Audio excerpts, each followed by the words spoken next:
Holy swords, broken hacks abilities, and maxed out stats. We are all familiar with our beloved status system. Now imagine you reach level 999 stats. Then you're stopped by a guy with nothing but pure muscle. Meet Ashura, but your mom knows him as the Fist King. He rejects the system to throw straight hands. He was betrayed, yeeted into an unfamiliar land, and nerfed by an evil baddie. Now he's on an unstoppable warpath to get revenge and make it back to his world. At the pinnacle of martial arts, where the strong devour the weak, there was one man who stood above them all, a true aura farmer, a warrior who unified the world, not with politics or strategy, but with a pure, unadulterated ass-whooping. Your mom calls him the Fist King, the god of war. Asura, like the one from Asura's Wrath. And honestly, with a title like that, you can't be a humble dude. You just gotta own it. But of course, there's always that one guy who didn't get the memo. An old general, probably past his prime, rolls up on his high horse telling Fist King Asura he's mad for showing up alone. Oh, honey. The unnamed general puffs out his chest, hiding behind an army of 100,000 men. He thinks he's got the numbers game on lock, questioning Ashura's plan. It's like bringing a calculator to a gunfight. Asura, however, looks bored. He hears an army of 100,000, and you can almost hear him thinking, "And?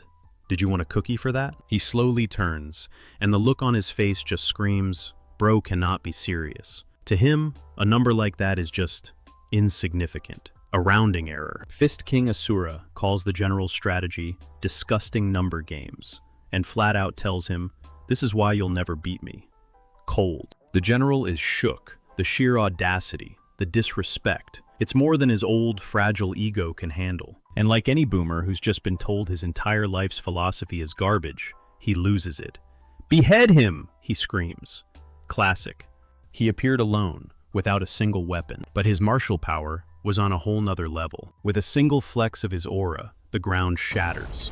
This isn't a fight, it's pest control. Even the so-called masters of the Murim, the strongest fighters of their time, fell one after another. It was a massacre. Boom. Time skip.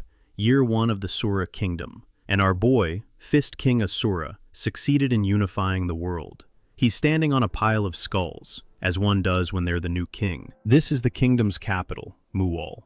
Looks peaceful, for a place built on the corpses of a 100,000-man army. His subjects bow before him. One of them, looking particularly shady, congratulates him.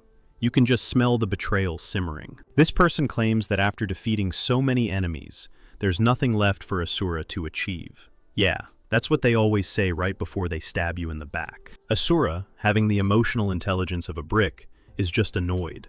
He tells his vassal, Mio Wol, to cut the crap and get to the point. And here comes the flattery. Mio Wol, with a smile that's a little too sweet, starts the glazing, reminding him he's the only king who unified the plains through pure power alone. We get it. He's strong. She goes on, saying even the title of martial god isn't enough for him anymore. She's laying it on thick. It's a classic villain monologue setup. So, to offer a secret manual worthy of his majesty, she's brought him to this dark, spooky-looking cave. Nothing suspicious here, at all. And there it is, the secret manual. A disgusting, blood-filled chalice chained to a pedestal. Mayawol claims only Asura can handle its power. Bro, that's not a manual, that's a hazard. But does our genius protagonist question it? Of course not. He walks right up to the obviously cursed goblet, completely oblivious. The arrogance is about to cost him everything. He reaches out, and as his fingers touch the chalice, the blood inside begins to bubble and glow. It's almost as if this incredibly obvious trap is about to spring. And there it is. The obviously cursed chalice was, in fact, a cursed chalice. Glowing red chains erupt from the artifact, ensnaring the Fist King. Who could have seen this coming? The chains wrap around his entire body, glowing with a sinister energy. All that power, all that muscle, and he got taken down by some kinky, glowing jewelry. Fist King Asura is completely bound. He looks up, not in fear, but in pure, unadulterated rage. He realizes he's been played.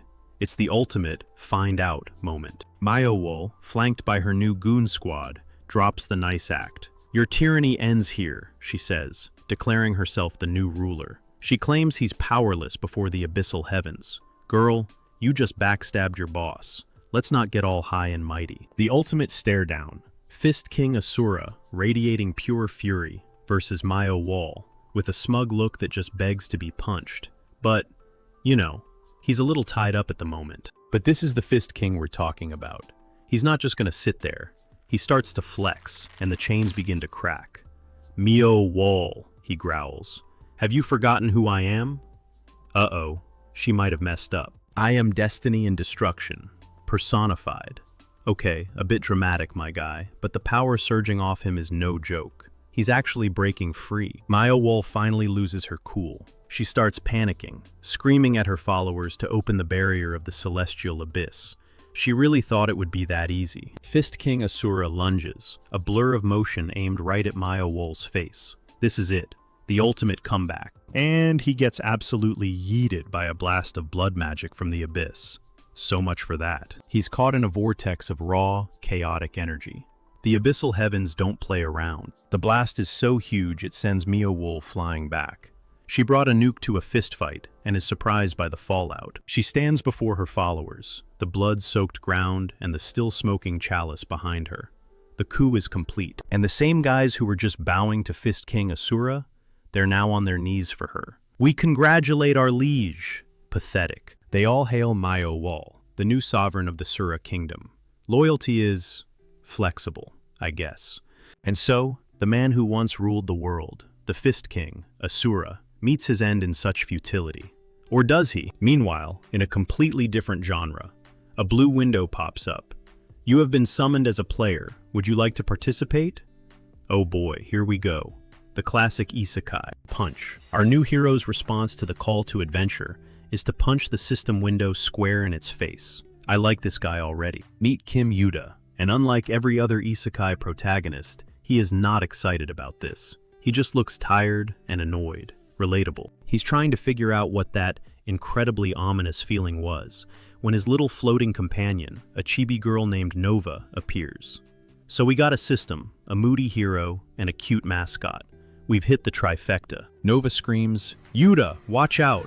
as a massive red dragon-looking beast lunges at him. No time for exposition, it's straight to the action. But Kim Yuta is no rookie. He parries the attack with a swift movement, his sword already drawn. This clearly isn't his first rodeo. He fluidly slides into a counterattack, sword at the ready. Okay, so this guy clearly knows what he's doing. The Inferno. Balrog rears back, charging up its signature move. The system gives Kim Yuta a 2-second countdown. Now, any normal person would be dodging for their life right now. But Yuta? He just stands there, watching. He's got a different plan entirely. The Balrog unleashes a torrent of fire.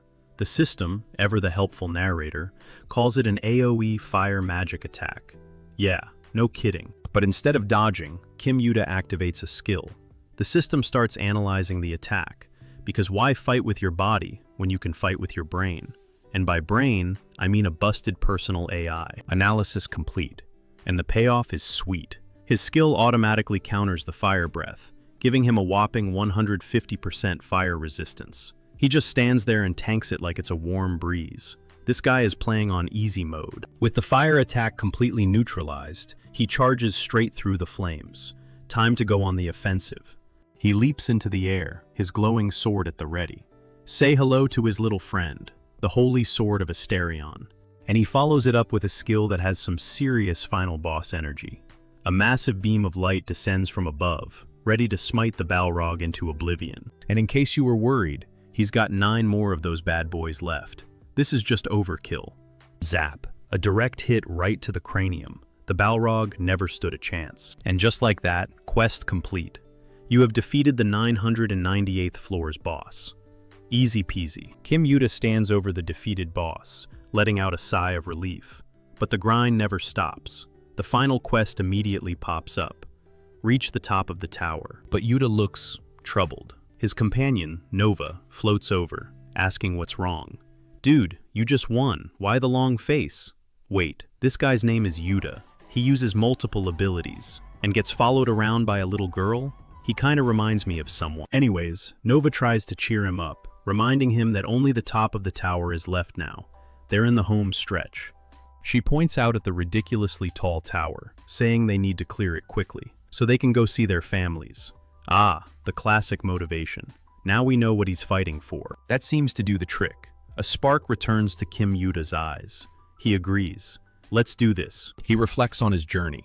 It's been 3 long years since he was summoned to this world, and his only goal has been to conquer this tower. But now that he's at the end, he can't shake a feeling of unease. Foreshadowing. He wonders what could possibly be waiting for him on the other side.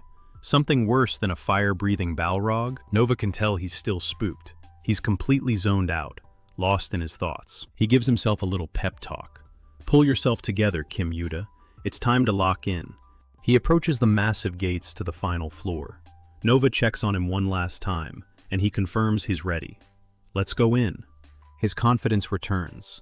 He's a stat stick, a min-maxing monster. He believes there's no monster in this tower that can surpass his stats.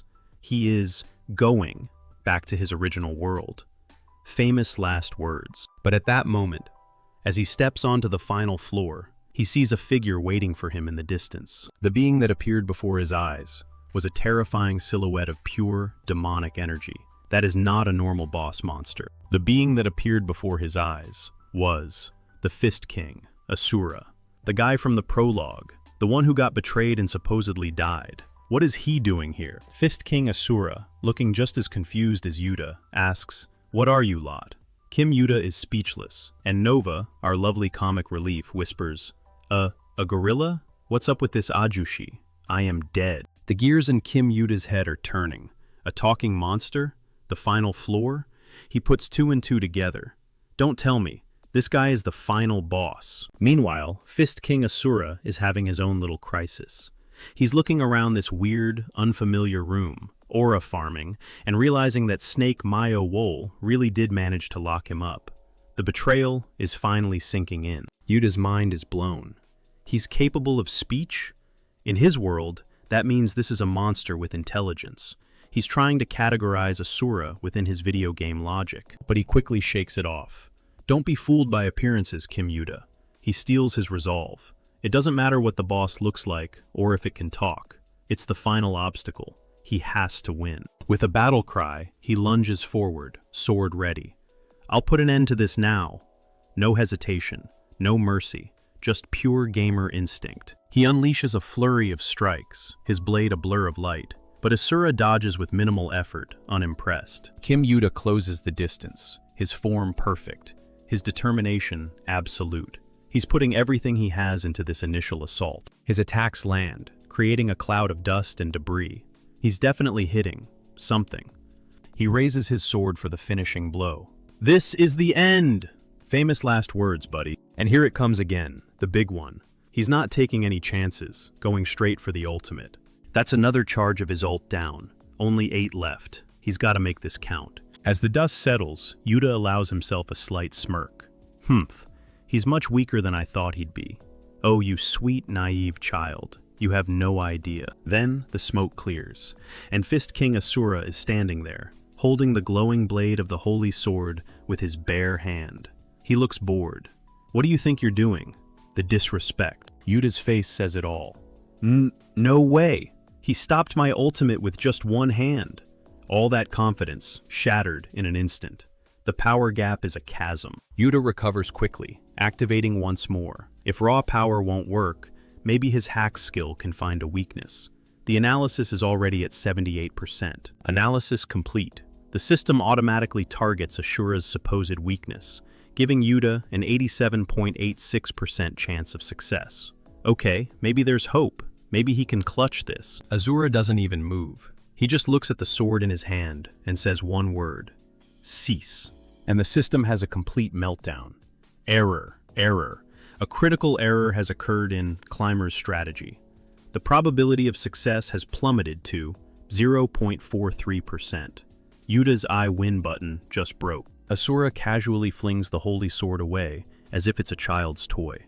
The sheer contempt is palpable. Yuta is in absolute shock. A success rate of less than 1%? This has never happened before. His entire understanding of this world is crumbling around him. He looks up at Asura, who's now emanating a terrifying demonic aura. And all Yuta can think is, just who the hell? Is this Ajusi? Asura just smirks, the aura receding. Hey, Brad, no need to be so terrified. He says it so calmly, so condescendingly. It's beautiful. I do not bother fighting those who are not worth my time. And he just walks away, leaving Yuta completely frozen. The ultimate power move. The words echo in Yuta's mind. I'm not worth your time, you say. You can feel his gamer rage starting to bubble up. Asura stops and delivers the final, soul-crushing blow. With your current level of skill, I wouldn't waste even a single punch from this body on you. Oof, that's a verbal KO. But now it's Asura's turn to ask the questions. His eyes glow with intensity. So, I'll ask you, what exactly is this place? And suddenly, a light bulb goes off in Yuta's head. He starts to smirk. Ah, so that's how it's supposed to be? He thinks he's figured out the secret boss mechanic. He realizes why his ultimate skill and his analysis skill didn't work. I get it now. This stage was meant to prove my strength from the very start. Ah, the classic gamer mentality. It's not a bug, it's a feature. He starts laughing. Ha! LMAOOO. No wonder my attacks weren't dealing any damage. I didn't know there was a hidden gimmick like this here. LOL. He's treating the god of war like a raid boss with a weird mechanic. Only by showing my true value can I actually deal damage, Lamau. He's convinced he just needs to pass some kind of hidden DPS check. This is not going to end well for him. With a newfound confidence, he gets ready for round 2. In that case, I'll show you, and prove my value. It's time to pop all the cooldowns. Activating unique skill. Chosen hero. All stats will be maximized. This is it, his final form. He's going Super Saiyan. Glowing with an immense golden aura, Yuta charges forward. Eat this, the absolute maximum that the great system can grant. He flies past Asura, a whirlwind of light and power, ready to unleash the full might of a max-level player, and the system proudly displays his stats. Kim Yuta, LV99. HP, MP, and all stats are maxed out at 999. He is literally as strong as the game allows, a perfect player. The status window appears right in front of Asura's face. He just stares at it, completely bewildered. Strength and agility, 999? Maxed out? And Asura's confusion turns to pure, undiluted disgust. You talk about your strength. With these pathetic, mere numbers? He is personally offended by the very concept of a status window. He clenches his fist, his ki flaring up. A world where people discuss strength, through numbers while staring at blue windows. It's utterly revolting. It no longer matters what this place is. His eyes burn with a new purpose. He has found something truly worthy of his wrath. I'll be fixing you, from the ground up. Asura isn't just going to beat him. He's going to teach him a lesson about what true strength means. Asura charges forward, his intent clear. First, starting with that disgusting blue window. He's not even aiming for Yuta anymore. He's aiming for the UI. Fist King, Asura style. Destruction. He throws a single, powerful punch, not at his opponent, but at the very system that governs this world. And with a massive crack, the status window shatters. Yuta screams in horror as his entire reality is literally broken. Error, error. The system has sustained critical damage. What the hell? How is this even possible? He just punched the user interface so hard it broke. This is unheard of. The shockwave is so powerful and destroys a portion of the tower. The system goes into its death throes. All stored stats have disappeared. System recovery, failed. Data recovery, failed. The system is shutting down. He didn't just log him out, he deleted his account. Asura stands there, completely calm. Do you see now? True strength cannot be measured with numbers. He just proved his point in the most brutal way possible. He looks down with utter disdain. That blasted numbers game ends here, you brat. Mike, drop. Yuta crashes back down to earth, his body and spirit completely broken. The foundation of his world, the very system that made him strong, has been wiped from existence. And the result is brutal. Kim Yuta, LV.1. 3 years of grinding, all his power, his stats, his skills possibly erased. He's back to square one. He looks up, tears streaming down his face, but with a terrifying, broken smile. Yes, I was wrong. 3 years ago, our boy Yuta was summoned to a classic Tower of God ripoff. You know the type, endless floors, generic monsters, the whole 9 yards. He climbed this thing with a whole party, a real fellowship of the ring, but as you can see, things went south. Real south. Turns out, the only one who survived the ordeal was Kim Yuta, looking like he's seen better days, talking to his emotional support pixie, Nova. He's having a bit of an existential crisis, wondering if this whole conquer the tower gig is even legit. Yuta's not wrong to be skeptical. They're told to climb, but with no guarantee of survival, or even a return ticket home. It's like signing up for a marathon where the finish line might just be a cliff. And Nova, bless her heart, basically says, yeah, you might be right. This could all be a massive scam. Great pep talk. But then she pulls out the "it's all part of a divine plan" card. Apparently, some goddess named Ashwa said everything has a purpose. Real reassuring when you're surrounded by the ghosts of your dead friends. And there's the 180. So your journey must have a precious meaning, she says, with all the conviction of a motivational poster. Yuta does not look convinced. Speak of the devil. A new challenger has entered the arena, and this guy looks like he eats nails for breakfast. He announces that the tedious number games are about to end. Oh. And just like that, the ceiling comes crashing down. Yuta looks up, realizing he might have stayed in one place for just a little too long. Here we see the face of instant regret. The system helpfully points out that our boy Kim Yuta is level 1. He knows he's boned. Yuta, in a panic, tries to pull up his safety net. Status window, he calls out, hoping his gamer powers can save him from the juiced-up gigachad in front of him. He cycles through his options. Inventory. Quest window. It's the equivalent of frantically smashing buttons on a controller that's been disconnected. And then, the horrifying realization hits. The status window, it's just gone. Poof. Nada. Zip. This is not possible. Yuta goes into full-blown panic mode, screaming for a system reboot. Someone pull the plug and put it back in. That's not how it works, my dude. Fist King Azura just looks down on him with pity, mocking Yuta's reliance on these number games. He's got that "I'm not mad, just disappointed" vibe, which is so much worse. Azura confirms it with a smirk. Those disgusting blue windows are never coming back. He didn't just log Yuta out, he deleted his entire account. With all his power gone, Yuta resorts to the oldest trick in the book, begging. Please, spare me. It's a bold strategy, Cotton. Let's see if it pays off for him. But Azura hits him with the ultimate comeback. I have no interest in killing someone who isn't worth fighting. Oof. That's not a threat, that's an insult. Instead of killing him, Azura gets right in his face. He's got questions, and Yuta is the only one around to answer them. And here's the twist. Azura asks what this place is and, more importantly, how he can get back to his original world. Plot twist. The big bad guy is an Isekai protagonist too. Yuta is floored. This absolute unit is also a player? He stammers that he doesn't know how to get back either. It's like the blind leading the blind. Other than clearing the final stage, he says, there's really no other way. He's just repeating the company line that he himself was doubting moments ago. But the big guy doesn't seem to get it. Final stage? Clear. The words just don't compute. It's becoming painfully obvious these two are playing on completely different servers. And now Yuta is the one who's completely baffled. How can this guy not know the absolute basics? It's like trying to explain what a gacha roll is to your grandpa. Is this guy a time traveler? A cosplayer who took a wrong turn at the convention? The generational gap here isn't just a gap, it's a canyon. Yuta is justifiably losing his mind.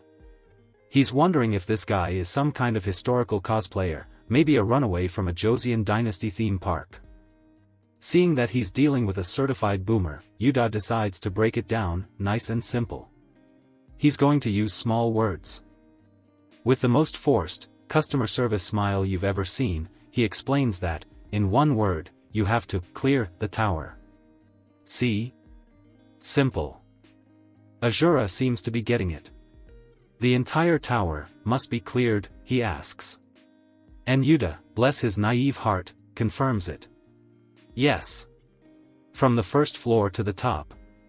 Leave nothing behind. Oh, he's going to regret that phrasing. Feeling like he's successfully on board the new guy, Yuta gives him a smug little grin. Just start with the quests, mister. Simple enough. Famous last words. And here we see the disconnect. Azura's face lights up with manic glee. For him, clearing doesn't mean finishing quests. It means, I shall crush this damn tower. The look of instant regret on Yuta's face is priceless. No, mister, that's not what I meant, he screams. But it's a little too late for clarifications, my friend. Azura doesn't wait for a response. He unleashes his ultimate move, Fist King Azura style. Which appears to be, just punching the ground. Really, really hard. And the result is total annihilation. The entire tower begins to explode from the inside out. This guy didn't just clear the floor, he deleted the entire building from existence. Yuta can only utter a single, profound phrase that perfectly encapsulates the moment. Holy shit? Yes, Yuta. Holy shit indeed. As he's literally blown away by the shockwave, Yuta screams, why the hell are you destroying a perfectly fine tower? I don't know, Yuta, maybe because you told him to. Even the universe's OS is having a meltdown. A massive error message flashes, the tower has been destroyed by an abnormal entity. You don't say. Our hero, ladies and gentlemen. Currently in freefall, screaming his lungs out, wondering where it all went wrong. This is the face of a man who gave a god-tier entity a poorly worded instruction and is now facing the consequences. Pure, unfiltered terror. But wait. A savior appears. It's Nova, swooping in to save her falling idiot. And look, she's got his sword strapped to her back. She came prepared. Look at that fierce expression. This is not the cheerful pixie from before. This is a girl on a mission. She snatches him right out of the air. A perfect catch. Yuta is overjoyed, asking where she's been. Nova's excuse for being late? Sorry, I had to go grab your sword. Best companion ever. But there's no time for a touching reunion. Nova warns that they need to get out of there, because something big is about to happen. Yuta, still processing the fact that the entire dimension is collapsing around him, is a little skeptical. Something big? What could be bigger than the current situation, he wonders. Oh, you sweet, innocent fool. Never ask that question. The world starts to glitch around them. And there it is. The something bigger. Illegal access detected. The system is initiating a hard reset, creating a black hole to delete all the corrupted data of the destroyed tower. This is bad. This is very, very bad. Even Azura, the cause of all this chaos, seems mildly interested. What's this now? He asks, as a literal black hole of data forms in front of him. Yuta watches in horror as all the debris from the tower, everything, starts getting sucked into the void. It's like watching the world's most terrifying garbage disposal unit. He makes a quick and accurate assessment. Getting caught in that vortex of nothingness would, in fact, be a very bad time. But as the system scrambles to delete itself, not everything is being contained. Meanwhile, the system is having a panic attack of its own. It seems Azura generated so much garbage data by destroying the tower that the cosmic recycling bin is overflowing. Some data couldn't be deleted and is now just leaking out. And here's the man of the hour, just standing there as the world glitches around him, looking completely unbothered. The leaking data is literally splashing around his feet. He feels a little tingle and wonders. As Yuta and Nova stare in abject terror, Azura thinks he might have stepped on something. But then he just shrugs it off. The sheer, unadulterated confidence of this man is terrifying. He crosses his arms, looking genuinely perplexed. Anyway, why isn't anything happening? He looks over the wasteland he's created and says, just like that brat said, I've completely cleared the tower. Yuda, meanwhile, is having an aneurysm in the background. Yuda finally snaps. Even though you're overpowered, are you just going to go around destroying everything? Yes, Yuda. That's exactly what he's going to do. What if something happens? He screams, as if something hasn't already happened. But his rant is cut short by a massive beam of light erupting from the ground. The leaking data coalesces and shoots into the sky, a pillar of pure, unstable energy. Azura looks on, thinking a successor has finally appeared. But as the light fades, Yuda is left speechless. But nope. It's not a successor. It's just an unwelcome guest. And walking out of the light is a woman who looks like she owns the place. And hold on. What's all that movement back there? Azura's eyes go wide with shock and recognition. Why you are? Myowol? Azura screams. This, ladies and gentlemen, is the woman who betrayed him in the past. And she has a serious bone to pick with whoever just wrecked her tower. Myowol looks down at him with utter contempt. Was it you? She asks, her voice dripping with disdain. The arrogant bastard who destroyed my tower? The sight of her fills Azura with a rage so intense it physically manifests around him.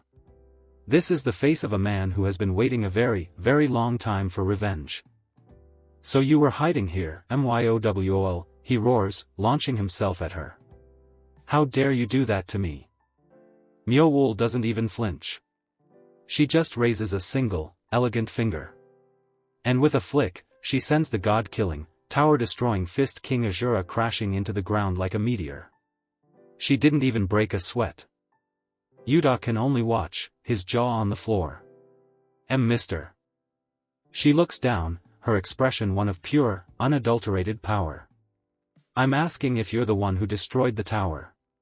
She's not mad, she's just asserting dominance and she can assert dominance on me. Yuda is having a hard time processing what he just saw. This woman subdued that monster of a man in a single hit. He starts to connect the dots. Could the goddess Ashwa that Nova mentioned, be this person? He's not far off. Anyone who can casually swat Azura like a fly is basically a goddess in my book. Azura, meanwhile, is already recovering, digging his fingers into the dirt. I see. He gets up, analyzing the situation. You are certainly different from the Myowol I know. She didn't use this kind of strange power. He then comes to a terrifying conclusion, you're definitely the one who built that damn tower. His eyes glowing with rage, Azura demands to know, those disgusting number games, were they also your doing? He finally knows who to blame for the system he despises. Before she can answer, he goes on a tirade. Fine. I cleared it all, just as you said. The damn tower, and those disgusting number games too. Myowol just watches, unimpressed, while Yuda has a front row seat to the world's most awkward domestic dispute. So immediately return me, to my rightful place, my kingdom, he roars, ready to throw down again. He did the job, and now he wants his paycheck. Myowol just gives him a little smirk. And then bursts out laughing. You're quite amusing. She finds the most powerful being they've seen so far to be little more than a clown. This lady is Azula levels of crazy and I'm so into it. Then she looks past him, straight at Yuda, and asks the most devastating question, about you being able to go back to your original world by clearing the tower. Who told you such an absurd thing? The look on Yuda's face says it all. The one hope he had was a lie. But then, she makes a new offer. Fine, then. Whether it's the tower or the stat windows, go ahead and destroy as much as you like. She conjures a ball of dark energy. Wait. Is that a hollow purple? If you really destroy everything I've made, I'll send you back to the world you came from. So she's not just a goddess, she's a quest giver. However, it won't be easy. Using the corrupted data from the tower's destruction, the system begins to restore dummy players. Ghostly figures start to materialize in front of Yuda. Yuda looks on in horror, a terrifying realization dawning on him. What is this? These aren't just any dummy players. They're his fallen comrades, the ones who died at the start of his journey. Myowool didn't just bring back enemies, she brought back his trauma. Myowool's face twists into a sadistic grin. Because from now on, the towers you must destroy still remain in great numbers in this world. She reveals a vision of countless other towers, stretching as far as the eye can see. He didn't just destroy one building, he destroyed one level in a much, much larger game. But as Azura is left to process this world-shattering revelation, Yuda has had enough. A golden light erupts from his hand. It's the sword Nova brought him. He charges forward, launching himself at the goddess who's been playing with their lives. Myowool effortlessly blocks the golden blade with a barrier of dark energy. Wait. Now is that infinity? Okay, so that's 2 abilities. Close enough. Welcome back, my glorious blue-eyed king. And with the most condescending look imaginable, she asks, what is this piece of trash? Kim Yuda, having what appears to be a mild overreaction. He's screaming his head off, completely bewildered. After all, he just saw his entire party get resurrected out, so what in the fresh hell is this? Because rising before him are the very same comrades who fought and died by his side. The ones who gave everything to climb this stupid tower, that has no rhyme or reason. And now, he finally turns his rage to the real culprit. The one who's been pulling the strings. He demands to know if this was the grand prize at the end of the climb. Was turning his friends into puppets the whole point? But before he can get an answer, he's absolutely rocked by Myowool. She hits him with the most classic villain line of all time, isn't it obvious? She claims they're all just necessary pieces to achieve her perfect world. With a smug grin, Myowool explains that her little world is still a bit buggy. A bit unstable. And she can't fix it without their power. Ah, so they're not comrades, they're just unpaid IT interns. Yuda is literally blown away by the sheer audacity. She made them grind through this tower, completing quest after quest, all just to be batteries for her own personal server. The rage is palpable. But Myowool is already over it. She's got no more business with someone who has no strength left. Cold. And with a smile that could curdle milk, she tells him to please vanish. She's not just trying to kill him, she's trying to uninstall him. And in this moment of utter despair, the regret sinks in. He screams that he never should have climbed the tower in the first place. If only he was stronger, wiser, he could have taken her out himself. The classic protagonist, what if monologue. You just know a power-up is coming. But wait, suddenly Myowool's arm is severed at the last second. She looks completely stunned. Myowool is in genuine disbelief. Someone actually managed to touch her. The look on her face is priceless. Yuda is still down for the count. The real savior is this absolute mountain of a man, who looks down on Yuda and says, I've misjudged you, brat. Fist King Azura. And he is not happy. Not because she hurt Yuda, but because. How dare you lay a hand on my prey before I did? I like this guy. Yuda recognizes the Gigachad who broke his status window earlier. Azura acknowledges the kid's courage, but tells him it's still way too early for him to be stepping into the big leagues. With that, Azura declares that he will be the one to take her head, and launches himself forward like a freight train. He lands a devastating punch right to Myowool's face, the impact cracking the very ground beneath them. And as he holds her by the throat, Azura lets out a maniacal grin. He's not just a king. He is this king. But in a shocking twist, Myowool is impressed. She's actually amazed that someone can exert this much power without the system. Azura isn't just another player, he's a bug in her perfect matrix. However, she's not about to let an anomaly like him run wild. She unleashes her own dark, binding energy, wrapping it around him. For the first time, Azura looks genuinely surprised. "What is this?" he roars, feeling her energy seep into him. "How dare you use another wicked trick on me?" Looks like even a self-proclaimed king can be caught off guard by a woman's touch. And in a move of ultimate manipulation, she embraces the restrained Fist King, whispering a new command directly into his soul. "Please, conquer every tower in this world. If you can't beat M, brainwash M into becoming your new #1 employee."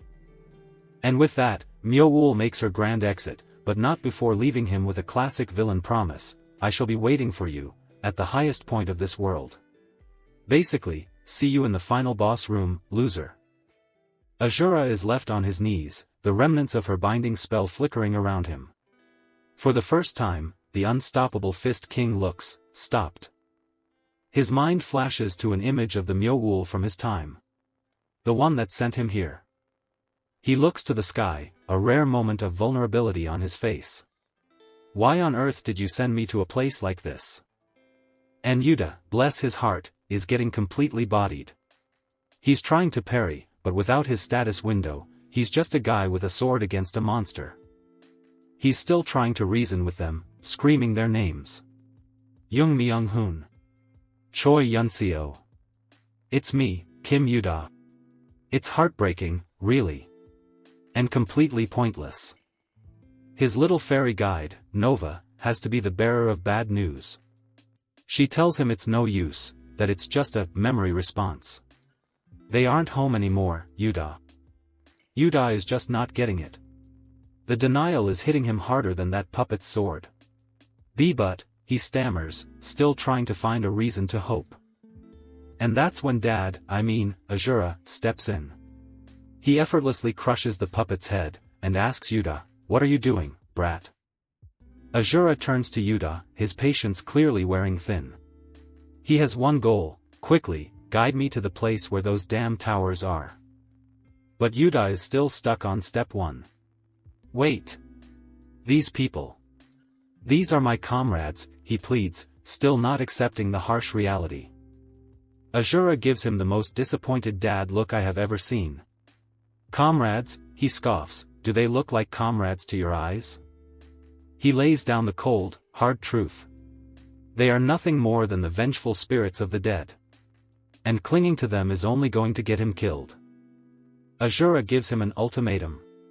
Stay here and be uselessly sentimental with these low-level ghosts, or get his act together. Because Azura will find that damned woman by himself if he has to. Your move, Yuda. As if on cue, the entire mob of puppets decides to jump Azura at once. Bad move. Azura, without even flinching, proceeds to block, parry, and dismantle the attacking puppets like they're nothing more than annoying flies. He actually looks offended. These damned ghosts, dare to block this king's path. The absolute, unadulterated ego on this man. He's had enough. "Fine, I'm busy," he declares, winding up a punch, "so I'll blow you all away at once." And he unleashes his named attack. Fist. King. Azura. Style. Destruction. You just gotta love it. But then, nothing. His named attack didn't work. He clutches his chest, confused. He can't feel any internal energy in his body. Then it clicks. That witch, she sealed his dantian. She basically cut off his access to his own power. But his reaction is to laugh. He actually finds it amusing. How dare she try to test me? This man just got nerfed and he sees it as a challenge. He's not worried, he's insulted, and that's way more dangerous. Even with his powers sealed, Azura floats down like a god, declaring that no matter what Myowool does, she cannot stop this king. He says this while the puppets he just blew away are already regenerating below him. Awkward. He continues his epic monologue, boasting that even without a single martial art at his disposal, he is still the strongest. The confidence is just unreal. He cracks his knuckles, a grin spreading across his face. Well then, shall I loosen up for the first time in a long while? He's treating a life-or-death battle against an immortal army like a light gym session. And with a single punch to the ground, he sends a shockwave that launches the puppet sky high. No powers, no problem, just pure, unadulterated hands. Yuda can only watch in stunned silence. He knew the guy was strong, but this is ridiculous. As expected, he mutters, that man is a monster. But, as he watches the carnage, a dreadful realization dawns on him. Despite Azura's overwhelming power, the dummy players are regenerating. It's an endless tide. He realizes that if the fight doesn't end, even a monster like Azura will eventually run out of gas. Yuda looks at his own blade, glowing with holy energy. He clenches his fist. A decision is made. I have to help him. Nova immediately panics, zipping in front of him. Calm down, Yuda, she yells, trying to talk some sense into him. She gives him the hard truth, with his stats gone, using the holy sword like this is basically suicide. His body won't be able to handle the backlash, and he could straight up die. Yuda looks down at a reforming puppet and simply says, I'm aware, Nova. But if I don't do this... He knows the risks. And he's willing to take them. A memory flashes through his mind, one of his fallen comrades, her face twisted in a silent scream, her last words echoing in his head, let's climb the tower, Yuda. Fueled by that memory, he plunges his sword down, dispelling the puppet's regeneration with a burst of holy light. His eyes burn with a furious, orange glow. He knows that if he backs down now, he'll never be able to avenge them. He stands defiant, telling Nova that no matter what happens, he will find the woman who did this, to him, and to his comrades. This is his vow. And with a newfound resolve, Yuda charges headfirst into the fray, screaming out to his new, reluctant partner in crime, Ajusi. He appears in a flash of gold, a cocky grin on his face. You can withstand this without dodging, right? He yells at Azura. He's not asking, he's telling. His plan? Use the nerfed but still a Gigachad Azura as bait. Keep drawing their aggro just like that. Azura is understandably confused. That brat. Azura is pissed. He's the Fist King. He gives orders, he doesn't take them. But he's a little too busy being swarmed to do anything about it. Yuda smirks. It worked. Good. All the dummies' aggro has been drawn to him. The little guy is learning to be devious. He leaps high above the battlefield, sword held high, positioning himself directly over the clustered horde of puppets. Now's my chance. The puppets look up knowing they're cooked. A single tear rolls down his cheek as he grits his teeth. I'm sorry, guys. An apology for what he has to do. But the sorrow quickly turns to fury. His eyes glow with crackling blue energy as he makes a promise, your revenge.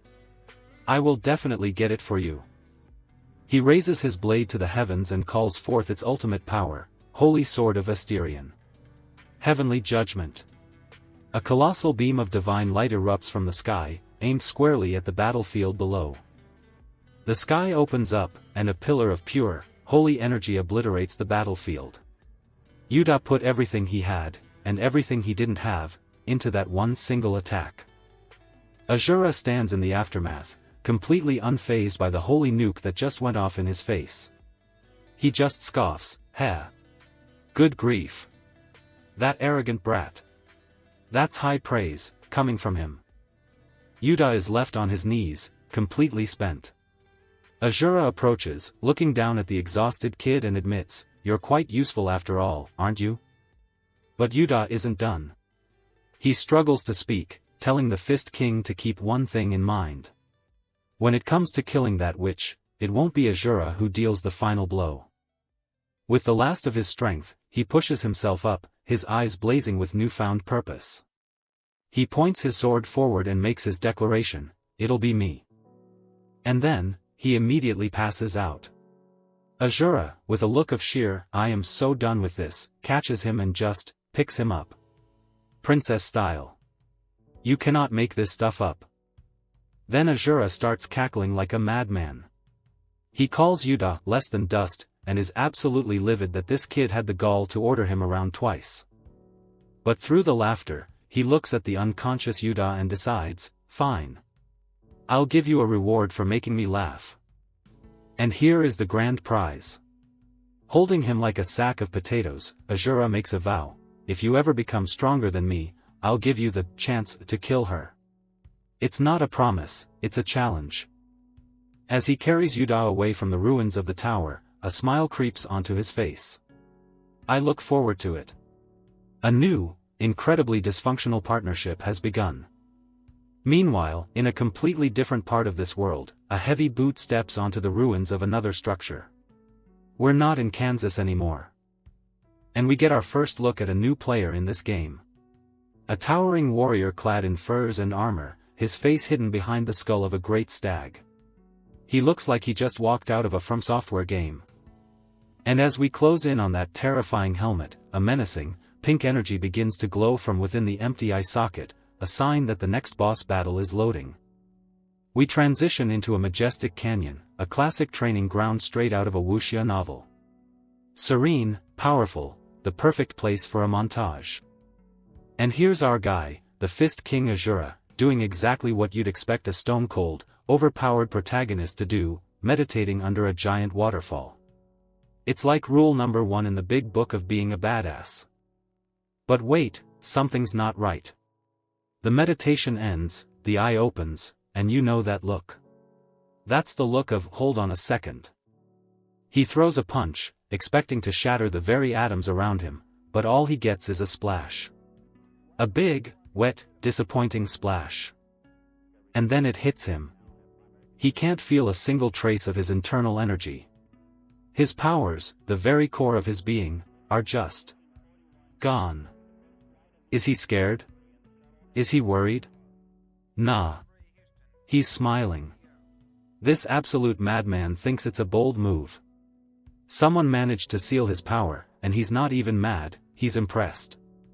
What a flex. So, with his main power source offline, he turns to his plan B. He looks over, a grim determination on his face as he says, I suppose I have no choice. And plan B is violence. He gives his companion, who was trying to get some beauty sleep on the floor, a gentle wake-up call to the spine. The sheer impact sends the poor guy flying. I mean, who needs internal energy when your legs are registered as lethal weapons? And just like that, our other hero, Kim Yuta, is up and ready to complain. He calls Azura a muscle-brained gorilla, which, to be fair, is not entirely inaccurate at the moment. But still, bold words for a guy who was just tasting dirt. Yuta, ever the glutton for punishment, wants to go another round. But Azura's got that I'm so done with you look on his face. He's completely unimpressed. Azura shuts him down immediately. He doesn't have time to spar, he's on a mission to destroy the towers. Get up, we're leaving. The customer service in this party is terrible. But Yuta, being the little troll that he is, smirks and asks why he should help. He brings up finding that woman, poking the bear just to see what happens. And what happens is rage. Azura absolutely loses it. Turns out, mentioning the woman is a very sensitive subject. Azura roars that the wench they're looking for is hiding in the towers because this entire world is her creation. And we get a quick flash of Yuta protecting the small, helpless Nova, reminding us what's at stake for him. After his little outburst, Azura tries to play it cool, folding his arms and hitting him with the classic, it's not as if I enjoy traveling with you. He admits Yuta's swordsmanship is somewhat useful. Ah, he cares. He then turns the tables on Yuta, pointing out that he's also trying to catch that woman. Yuta is left completely speechless. Touché. Azura lays down the hard truth, catching her is impossible, because, frankly, they're weak. Their physical bodies just aren't up to the task. And with a grin that promises nothing but pain, Azura makes a declaration, from this moment forward, I shall strengthen your bodies. And so, the hellish training arc begins. And, wow! After some time, we see the results. This is Nova, the once tiny chibi companion, now a full-grown warrior, respectfully thanking her master. Talk about a glow-up. Azura gives her a nod of approval, acknowledging her talent. But she's humble, giving all the credit to his teachings. The master-student dynamic is strong with these two. Azura then looks off into the distance, impatiently wondering where that brat Yuta has gotten to. You can just feel the disappointment in his voice. And we get our answer. While Nova is out here looking like a Greek goddess, Yuta is in the background, looking on in utter disbelief. The caption says it all, how truly pathetic.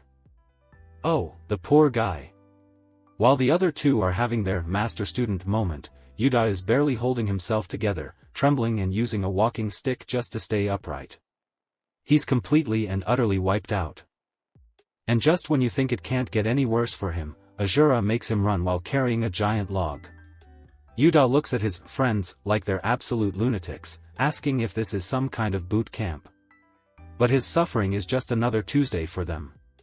Welcome to the grind, buddy. Meanwhile, Yuta is still trying to process Nova's transformation from a cute, pocket-sized companion to, well, a bodybuilder. He's asking the real questions here: is she on steroids? And more importantly, why? But his brain gives up, and so does the rest of his body. He collapses onto the ground, completely spent, while Azura just looks down on him with that signature, "I'm surrounded by idiots" expression. Azura calls him a pathetic brat, but then gives him the faintest praise imaginable: "You managed to catch up, barely." That's basically a declaration of love coming from this guy. After that lovely training session, the gang comes across their next objective, another tower. And Azura immediately notes how bizarre it looks, even weirder than the last one he casually destroyed. The architecture is just wrong. Nova, now in full-on disciple mode, asks if they're going to enter. Azura scans the building, but there's no door. No entrance in sight. How curious. And then, the smirk. The terrifying, "I have a very bad idea" smirk. Azura turns to his disciple and says, "No entrance is necessary. You just know what's coming next." His plan? Why bother with puzzles and keys when you can just destroy the whole damn thing? Simple. Efficient.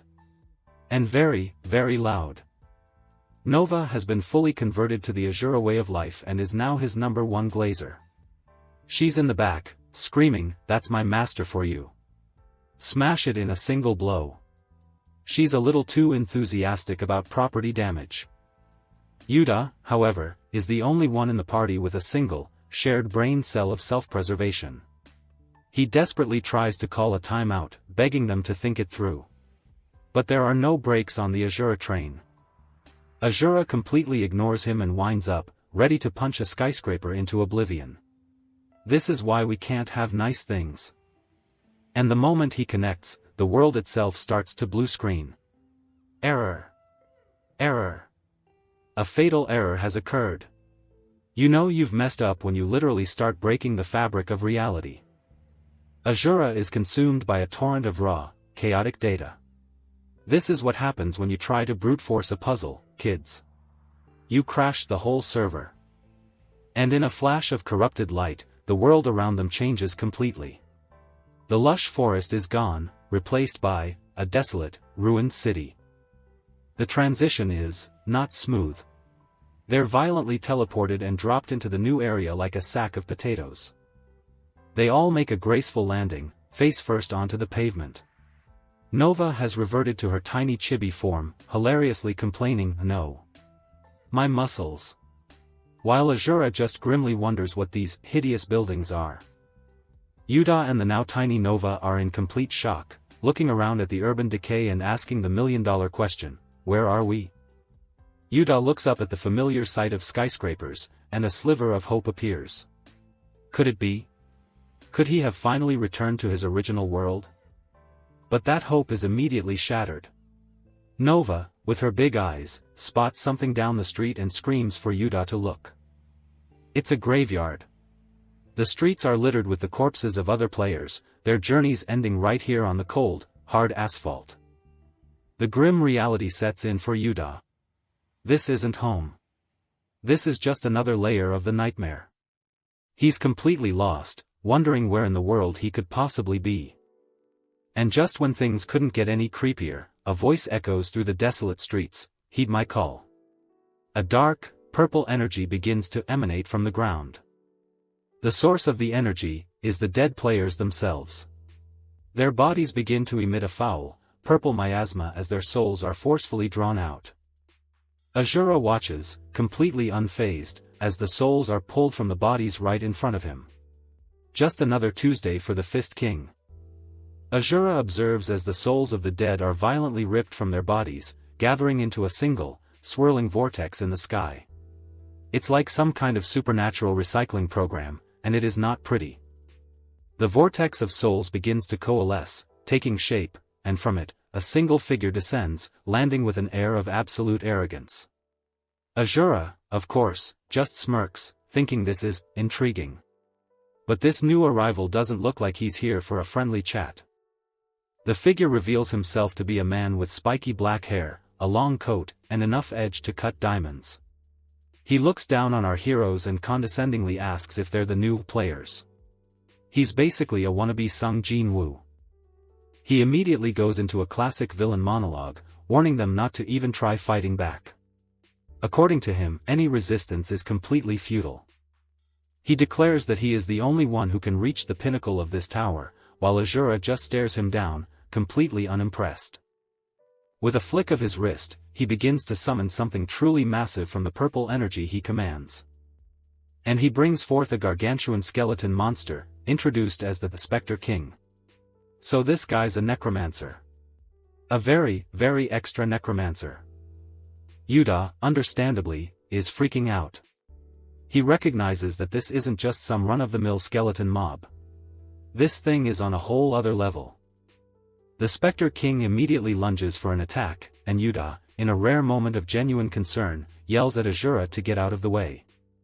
But Azura just scoffs.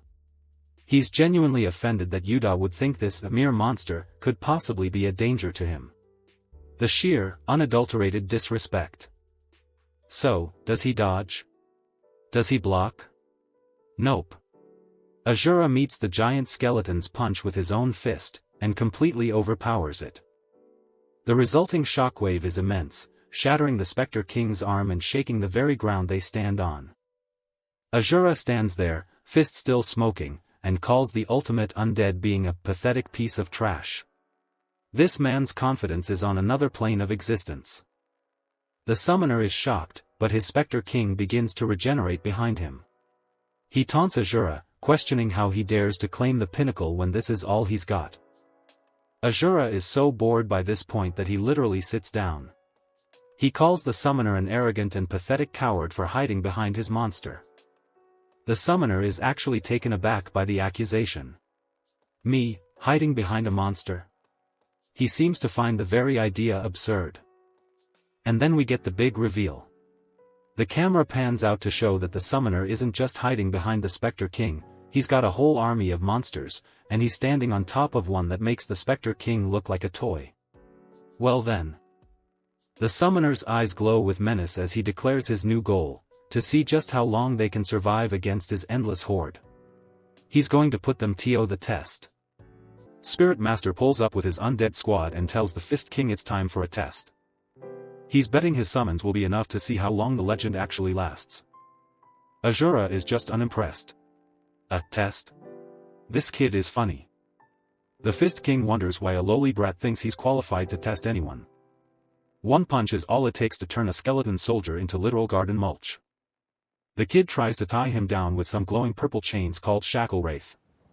Azura looks at his bound wrists with nothing but pure, unadulterated boredom. A giant beast lunges from the side, but it's basically just an oversized puppy to him. Azura slams it into the pavement so hard it leaves a crater for a tombstone. He stands there casually, telling the summoner that his best minions only tickle. The system labels are popping up everywhere, but the Fist King isn't breaking a sweat. He clears out the entire horde like he's just doing some lighthouse cleaning. A massive red orc tries to slam him, but the size difference doesn't mean a thing. Azura meets the giant fist with his own, shattering the monster's arm instantly. Spirit Master keeps spamming chains, desperate to get any kind of control. But the Fist King isn't even bothered. He's just getting warmed up. The antagonist is losing it. None of his high-level strategies are working. He checks his system, but Azura doesn't even have stats or skills to read. He can't wrap his head around how a man with no status window is this strong. Fine. He'll do it himself. He draws his purple daggers, ready to get personal. He decides to just absorb Azura's soul and find the answers himself. He drops a brand of extinction, unleashing a massive cross of purple energy. The resulting shockwave sends Kim Yuda and Nova tumbling back into the rubble. Yuda is in shock. He's never seen anyone fight on equal footing with a guy like this. To him, the Spirit Master doesn't even look like a player, he looks like a final boss. Nova is terrified, begging Yuda to run before they get caught in the blast. She can feel it. The power coming off that kid isn't something a player should have. The guy is radiating an aura that feels exactly like a literal goddess. The entire block is being pulverized by the pressure of their battle. Spirit Master lands, thinking he's finally secured the last soul for his ritual. He tells his minions the contract is almost over and he's about to be a god. He reaches out, preparing his most broken ability to finish the job. Authority, soul absorption. He's going straight for Azura's life force. He gives the Fist King a cold stare and tells him his soul will be put to good use.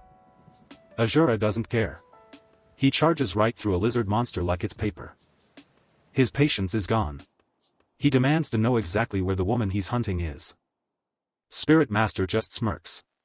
He wasn't expecting an easy win, but he's still confident. He summons an entire storm of purple energy swords to surround the Fist King. He declares that he's the one who's going to survive this tower, not Azura. Azura just catches a blade between his fingers like it's a toy. In a flash, he flings the blade back at him. The Spirit Master's face goes pale as it gives him a low taper fade. Spirit Master stops playing around and admits the Fist King is actually a threat. He draws a massive glowing purple blade, ready to put his full weight behind his next move.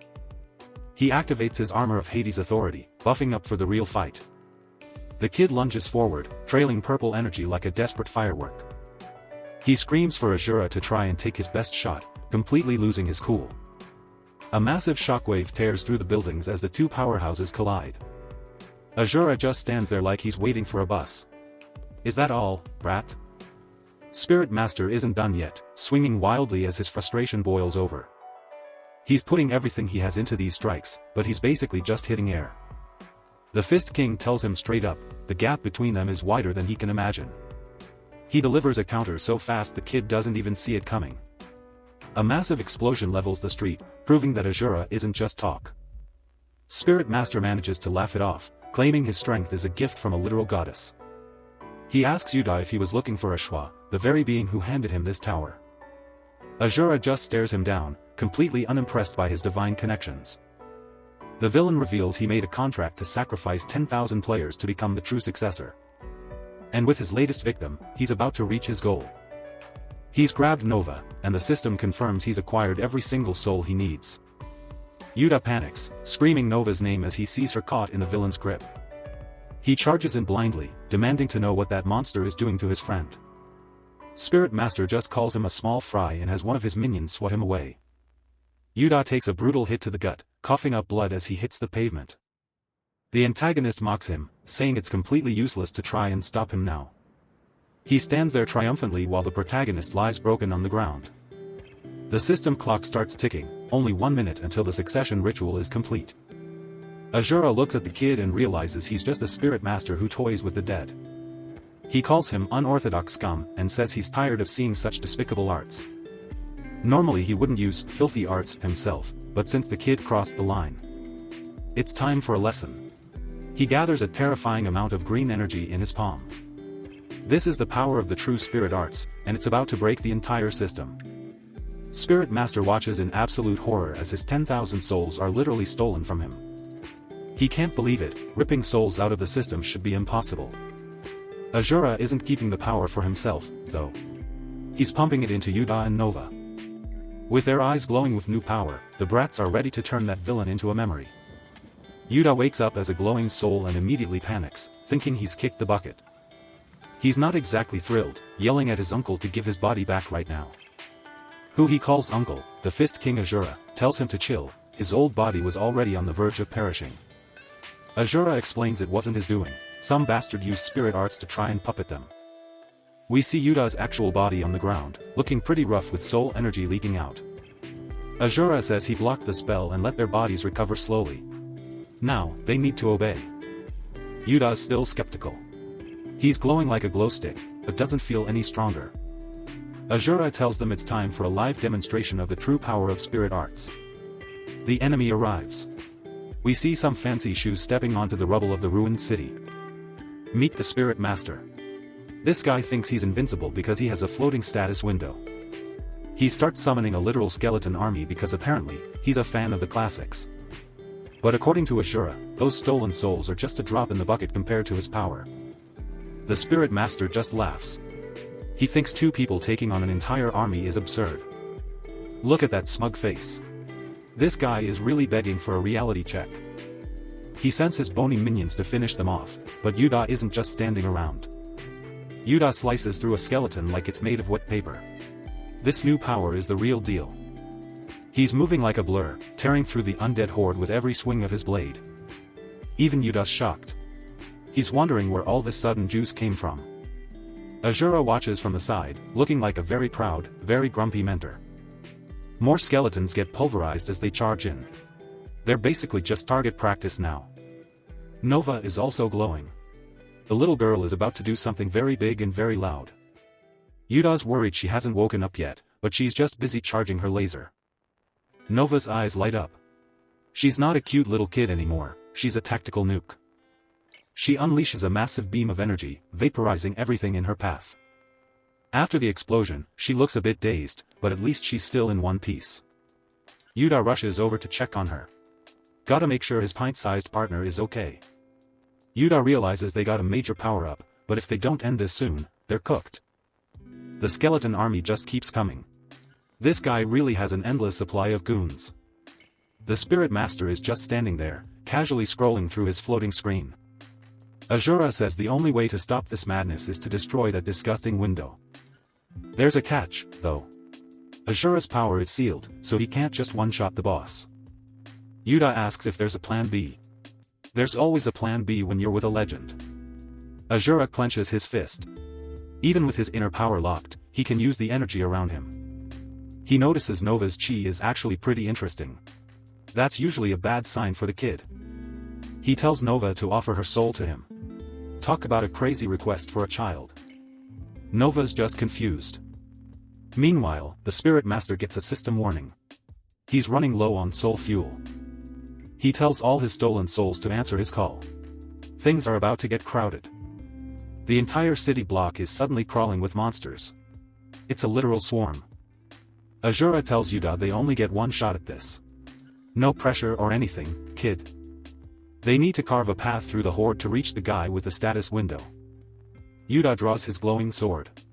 He's not doing it for his uncle, he's doing it to survive. Yuda lunges forward, his sword pulsing with a blinding celestial light. He swings, unleashing a massive shockwave that carves through the entire city street. The Spirit Master isn't impressed. To him, clearing the cannon fodder is just a waste of energy. He laughs like a classic villain, convinced that his stash of souls makes him a god. But while he's busy gloating, the Fist King appears behind him like a literal ghost. Azura is done with the talk. He's been waiting for the guy to pull out his precious system window. The Fist King clenches his hand, and the air itself starts to crack under the pressure. Azura and the Spirit Nova dive in. It's time to end this tiresome spirit art nonsense. The punch connects, slamming directly into the glowing blue status window. Welcome to the Fist King Azura style. The destruction is so massive it rewrites the city block. The system window shatters into 1,000,000 digital shards. Game over, pal. The Spirit Master is sent flying, his invincible reality crumbling right in front of his eyes. Look at that face. He's finally realizing that his system can't save him from a real master. Without his window, his power is just a memory. He's lost everything. The system starts wiping the data. All those stolen souls are being permanently deleted. Factory reset complete. And just like that, the succession ritual is a total flop. Better luck next time. Yuta wakes up on the hard pavement, coughing his lungs out.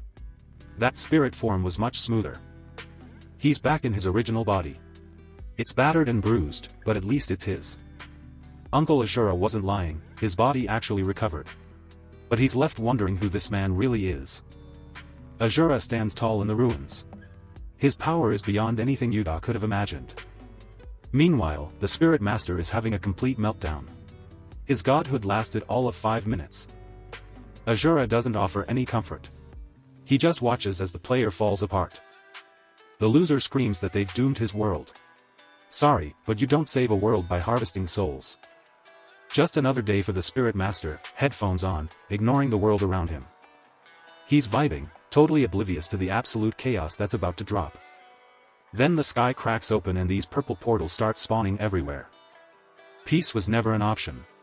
The city is literally coming apart at the seams. It's a total massacre. No one was ready for a monster wave of this scale. He is left kneeling in the rubble, watching his entire reality burn. That's when she appears. Myo-Wool, floating like some goddess of destruction. The survivors are left standing in the ruins, wondering what just happened. Yuta is losing it, asking how their entire world could just vanish. The Spirit Master wasn't just playing a game, he was trying to be the savior they needed. All he wanted was to save his world, no matter how hard it got. He climbed all the way to the top of the tower, chasing a desperate hope. At the peak, he found it, the power to literally create a new world. Recreate it? Like a giant reset button for the entire human race? He was going to use that power to bring back everything they had lost. He screams that he finally has the strength to protect every single person. But power without a plan is just a recipe for a massive disaster. He's blaming someone for interfering with his perfect vision of a new world. Enter Ashura, who is absolutely not here for any of these cowardly excuses. He calls Mr. out for running away when the world was actually dying. You didn't want to save them, Ashura growls. You just wanted to play God. To Ashura, this recreate the world plan is just a pathetic number game. He decides it's time to teach this guy a brutal lesson about reality. Standing there acting like a hero when he's just escaping his weakness. Mr. has heard enough. He snaps and tells the Fist King to shut up. He launches himself at Ashura with every bit of power he has left. Bad move. Ashura meets him with a punch that probably shattered his soul. The impact is massive, blowing back everything in the vicinity. Mr. is coughing up blood, still swearing he did it all for everyone. He finally cleared the tower, but the cost was more than he could pay. Myo-Wool offers him the ultimate choice. Go back and fight the wave. Or hide in this tower and recreate the world he lived in. She's tempting him with a special quest to inherit the tower's power. Make your choice, she says, knowing exactly which button to press. Will he be the hero of an endless war, or the king of a fake world? He chooses to stay and try to save his own world within the tower. Warning. The system is collapsing and all data is being deleted. Suddenly, his fake world starts falling apart right before his eyes. They're all going down with the ship as the tower begins to crumble. Even in the middle of the collapse, Ashura is still standing tall. Mr. starts fading into digital dust. This is the end of the line. He remembers one truth about the paths being connected as he vanishes. Lee Chanwoo tells Yuta that if he reaches the end, he might find the goddess. He urges Yuta to find that path, even as his own time runs out. Yuta is left questioning why this dying man is giving him so much info. Memories Yuta tried to bury are flooding back, and it's hitting hard. He admits it, he was just a coward playing hero in a weak reality. Looking at the wreckage, he realizes that hiding didn't change anything. Lee Chanwoo is resigned, saying he has no more reason left to live. He tells Yuta to take the exit before the tower completely collapses. Ashura is done with the drama, letting the loser choose his own death. Yuta is horrified, asking Ashura if he's really just going to leave him. He screams that they should take him with them and find a way out together. Ashura shuts him down, calling him an ignorant brat for not understanding. To the Fist King, letting a warrior choose where to die is the ultimate mercy. But Yuta isn't the type to just stand by and watch someone give up. The city is literally crumbling around them as the system fails. Yuta refuses to let someone just throw their life away like that. Nova can only watch in total disbelief as Yuta makes his move. He hoists Lee Chanwoo onto his back, determined to save him no matter what. Lee Chanwoo is fading fast, telling him he has no purpose left. Yuta shouts back that if you keep living, a reason will always appear. He's dead serious, throwing your life away is not an option. In the middle of the apocalypse, Lee Chanwoo finally asks for his name. Yuta snaps his name back, clearly annoyed by the timing. Lee Chanwoo chuckles, finding Kim Yuta to be a pretty peculiar name. Then he drops his own name, Lee Chanwoo. This is his final goodbye. He has one last request for the boy trying so hard to save him. He forces his remaining power into Yuta, choosing his own successor. Yuta is screaming for him to stop, not wanting any of this to happen. Without the power of the system, Lee Chanwoo's body is disintegrating. He gives Yuta one last order: return to your original world. Yuta screams his name into the light, but it's already too late. The countdown hits 0.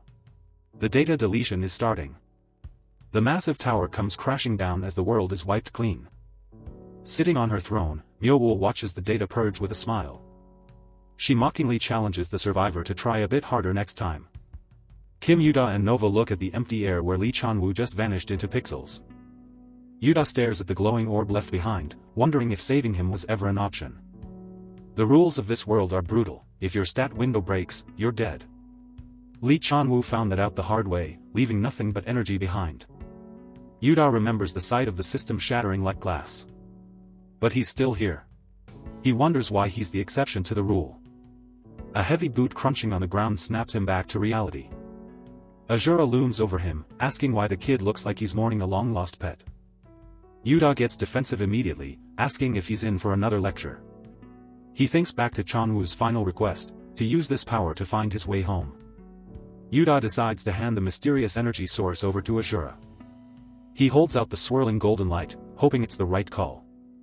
Azura takes it, sensing the familiar chi of the woman who sealed him away. Yuta asks if this is the secret sauce to getting his full strength back. Azura admits it's a drop in the bucket compared to the power he's missing. Yuta pauses, finally asking what a dantian actually is. He points out that Azura is already a beast even with his power locked up. Azura explains that what he's using now is just raw, unga-bunga physical strength. Yuta and Nova stare in disbelief. This guy has been playing on hard mode. Once his dantian is fixed, Azura will be able to use his real internal energy. It's a power that transcends the physical, flowing through the body like a river. Yuta's mind is blown. He asks if that's basically just a fancy magic skill. He realizes that Azura was a monster even without a single stat point to his name.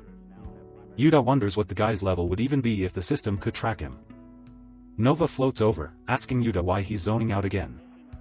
Azura shuts him up with a swift bonk, telling him to stop judging strength with math. Yuta rubs his sore head, complaining about the old man's super hearing. He asks Azura what real strength is supposed to be then. Azura calls him a fool, ready to give the kid a front row seat to true power. He raises his hand, the atmosphere shifting as he prepares to demonstrate. To him, strength isn't a gift, it's the result of endless blood and sweat. It's something you have to bleed for 3 years of training. He tells Yuta he swung his fist 1,000 times every single day to get here. Azura stomps the ground, refusing to let anyone be better than him. He lunges forward, focusing every ounce of his will into a single strike. It's about how much you yearn for power with every hit you throw. His eyes flare blue as he unleashes a move that would make a god blink. A massive shockwave tears through the forest like a literal freight train. Yuta and Nova can only stand there with their jaws on the floor. Azura glances back, asking the kid if the lesson finally sank in. He looks down at the energy in his hand, knowing the real work is starting. Now he just has to figure out how to actually use this power to break his seals. Azura is absolutely fuming, his eyes glowing red as he curses Myeowol for this mess. He looks around at the chaotic landscape, clearly done with all the mystery. He wonders if the person behind this even understands the kind of monster they've provoked. Yuta is left completely speechless, watching the air itself turn heavy with killing intent. Azura senses a new presence nearby, wondering if another vulture is here for the scraps. He demands the hidden guest reveal themselves before he has to come and find them. A thunderous step shakes the ground as a massive, armored figure emerges from the trees. Azura stares at the beast-like warrior in the skull mask, wondering if it's just some tower trash. The stranger looms in the clearing, draped in furs and radiating a bone-chilling aura. Without a word, the masked warrior draws a colossal axe, ready to end the conversation. Azura just grins, his predatory instincts kicking in as he welcomes the unexpected duel. The warrior lunges with a speed that defies his size, swinging the axe in a lethal arc. He leaps high into the sky, the sheer power of his movement leaving the ground in ruins. Axe style, Earth Splitter. He brings the massive weapon down with enough force to level a city. A blinding eruption of purple energy shatters the earth, turning the clearing into a crater. But Azura just stands his ground, blocking the heavy blade with nothing but his bare hands.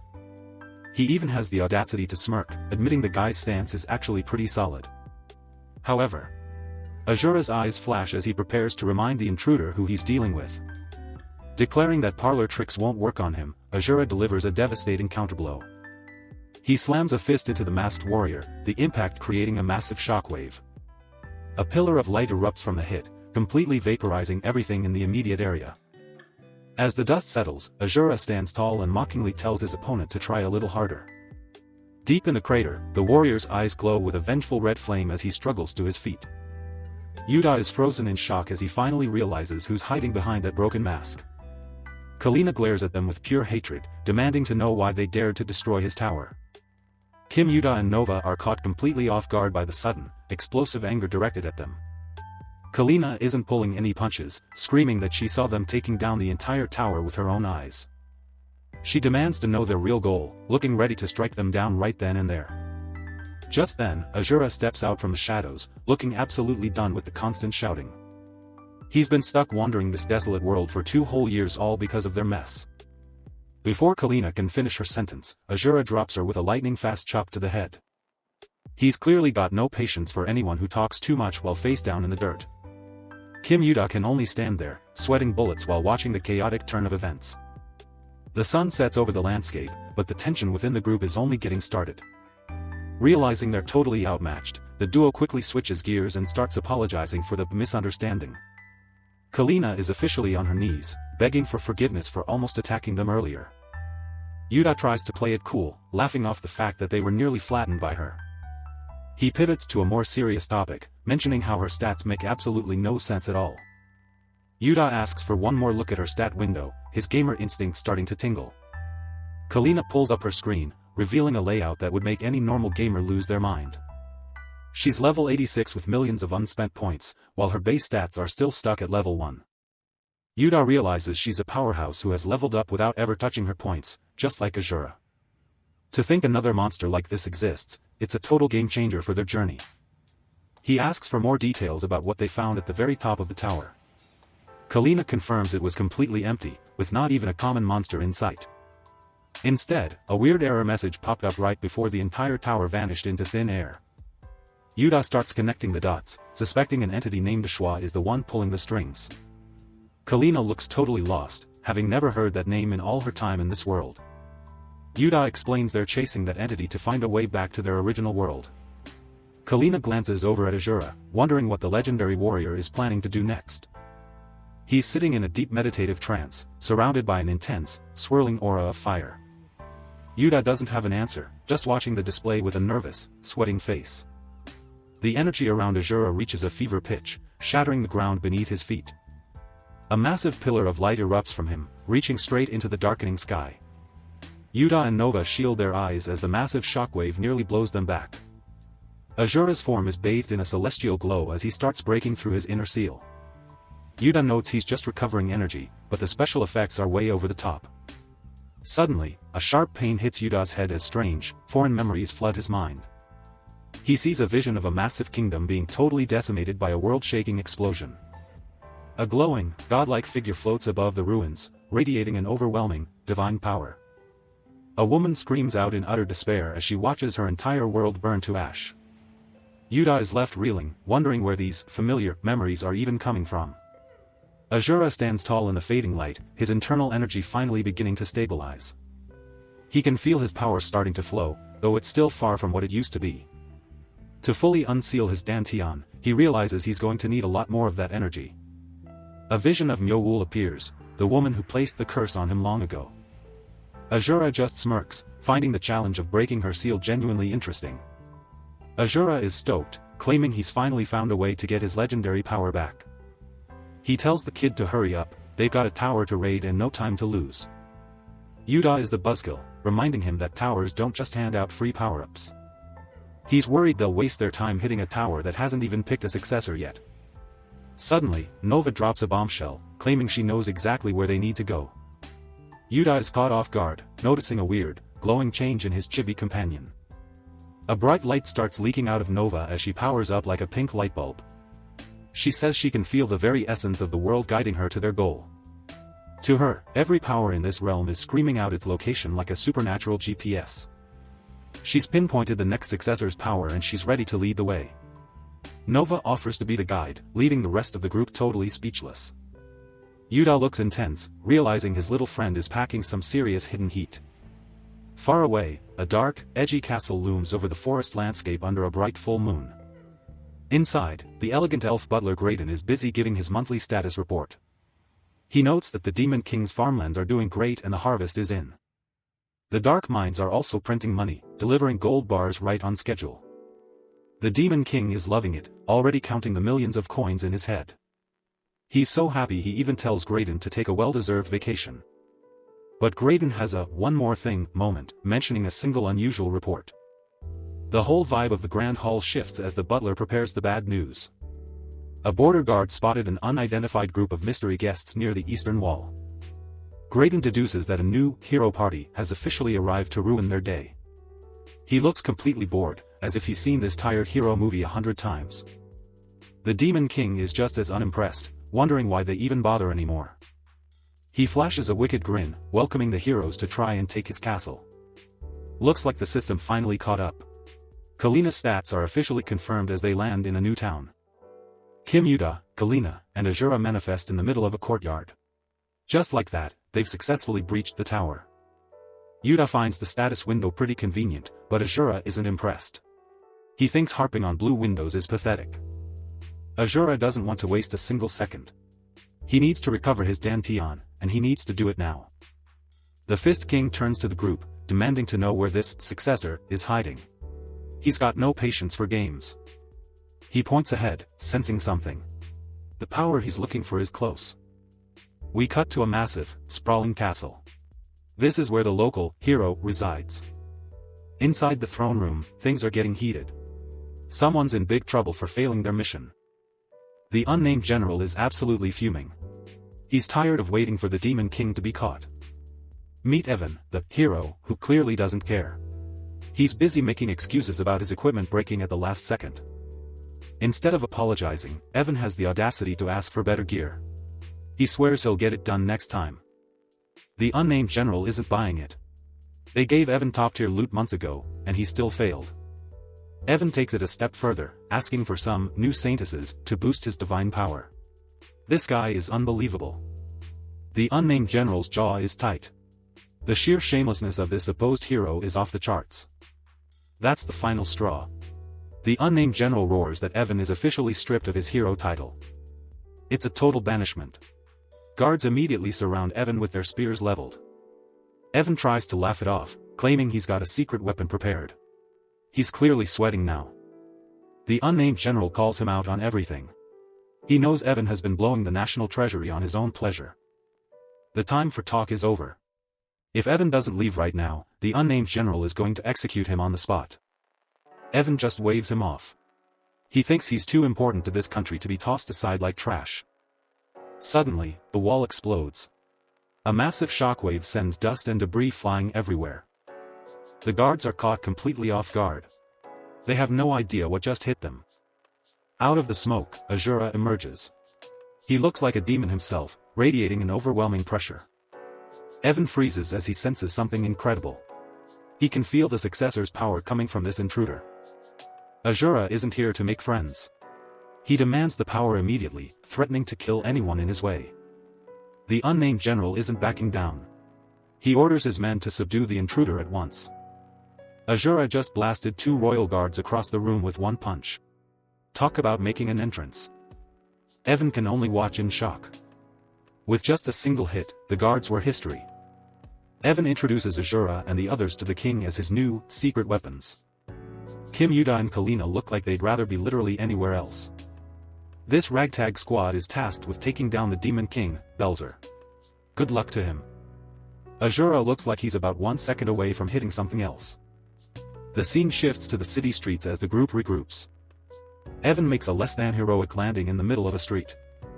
Azura is already fed up with Evan's constant chatter.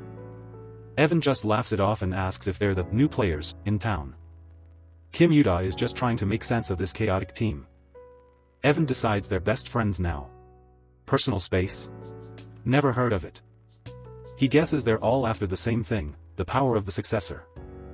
His brilliant plan is to just team up and crush the Demon King together. Azura stands tall, looking like a literal boss monster himself. He doesn't look interested in making friends. Azura warns that he'll just take the power by force if he has to. But apparently, taking another successor's power by force just breaks it. Evan offers to hand over his power willingly if they help him beat the boss. Azura thinks the proposal is worthless, but he doesn't have many options. Kim Yuta steps in to suggest it might actually be true. Evan officially introduces himself and shakes hands with Kim Yuta. Kim Yuta has a few more questions about this whole successor business. Evan offers a deal to the rest of the crew. Kalina and Azura are skeptical, but they don't have much of a choice. Azura agrees, but with a warning, any trickery and Evan's neck is getting twisted. Evan claps his hands, ready to get everyone some fresh equipment. Next stop, a literal lava-filled wasteland. They've finally arrived at the demon realm. Watch your step. It's a bit more hellish than they probably expected. Evan is geared up in shining white armor, ready for a heroic charge. Azura immediately starts ripping the expensive plate mail right off. He says fancy gear just gets in the way. He prefers the minimalist approach. Evan is absolutely heartbroken over the waste of good gold. He realizes Kalina isn't wearing the heavy armor either. Kalina decided to go with a dark, flexible outfit instead. No more talking, it's time to find the Demon King and end this. The massive, dark castle of the Demon King towers over the landscape. But the Demon King isn't just waiting around for them to show up. A massive volley of freedom launches from the castle. Looks like the party is over. The group looks up in pure disbelief. Those definitely aren't magical fireballs, American oil liberating missiles. Evan is calling foul, but whoever's behind this clearly doesn't care about the rules. Back at the castle, the Demon King is already celebrating his guaranteed win. He's using a holographic interface to guide his masterpiece straight to the target. The Demon King locks his state-of-the-art tracking system onto Evan with a sadistic grin.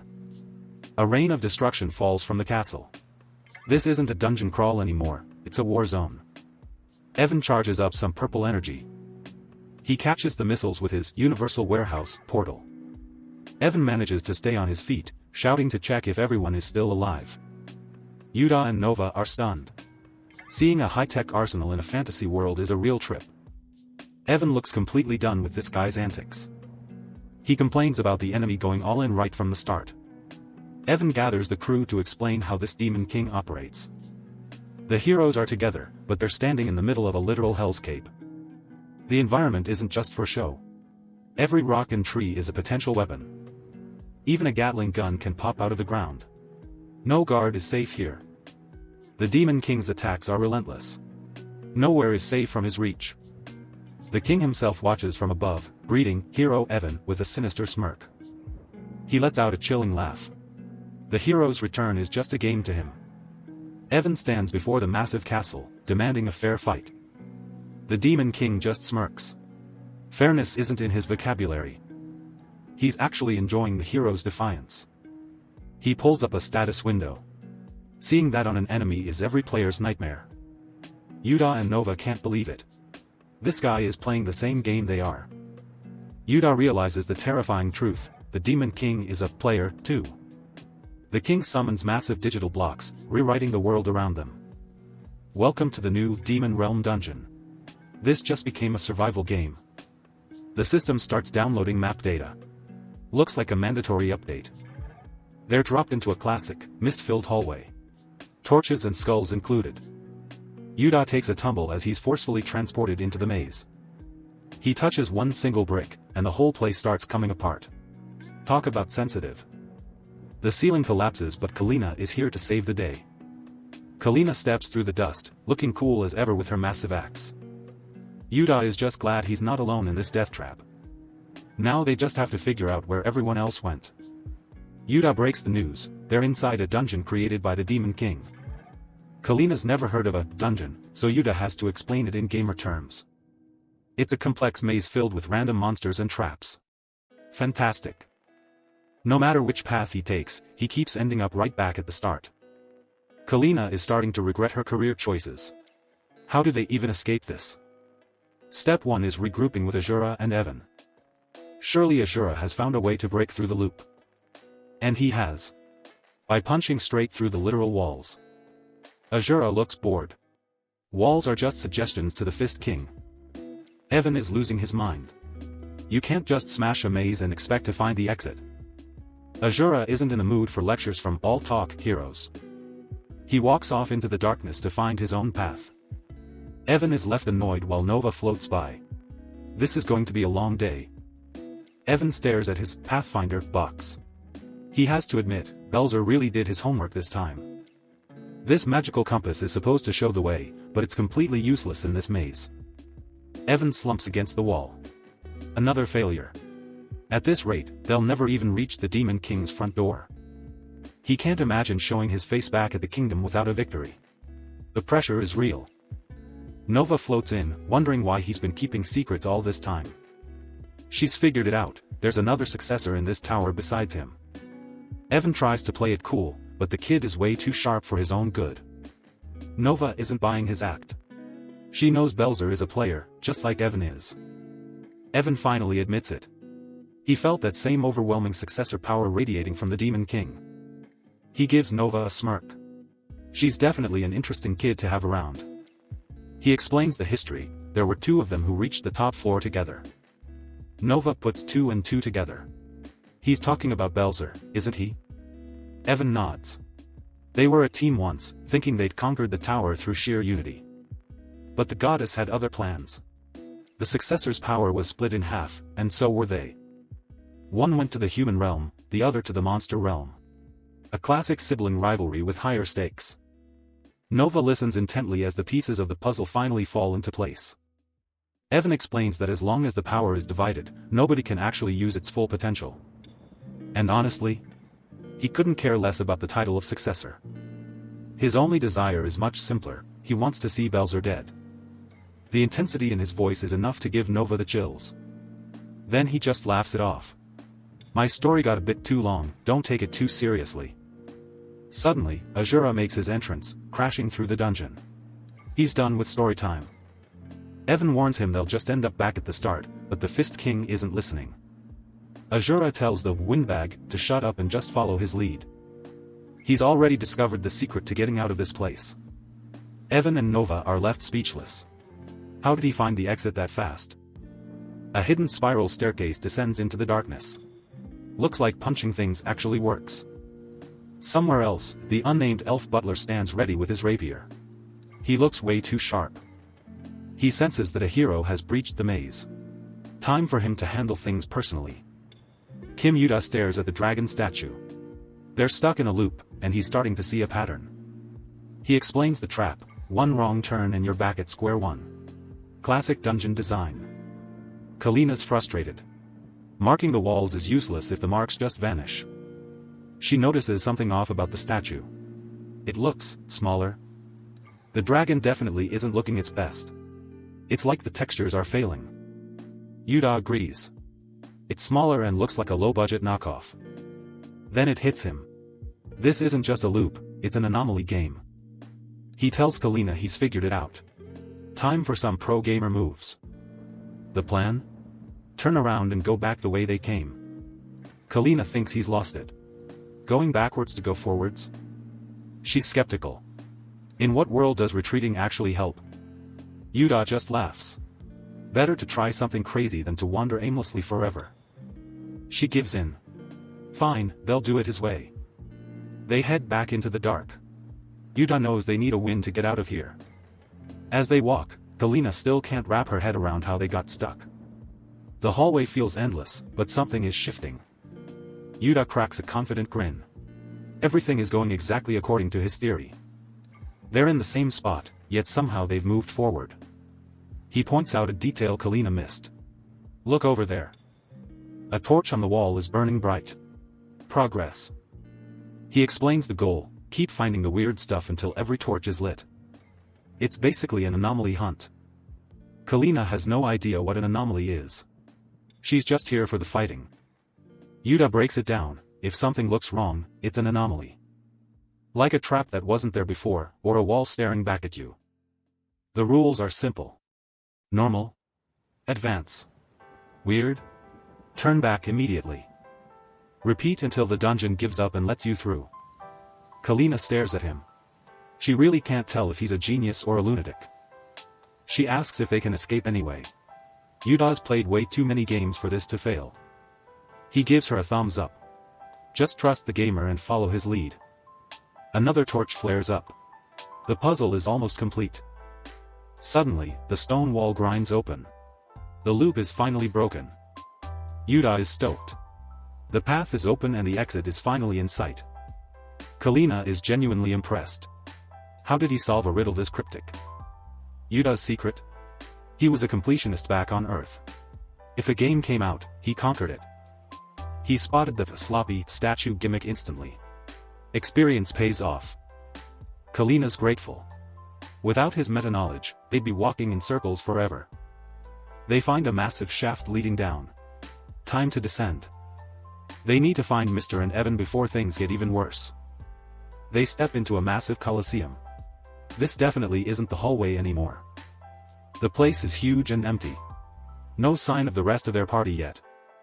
Suddenly, a shadowy figure lunges from the dark. Yuta barely has time to react. Kalina shouts a warning. Yuta's nearly decapitated before the fight even starts.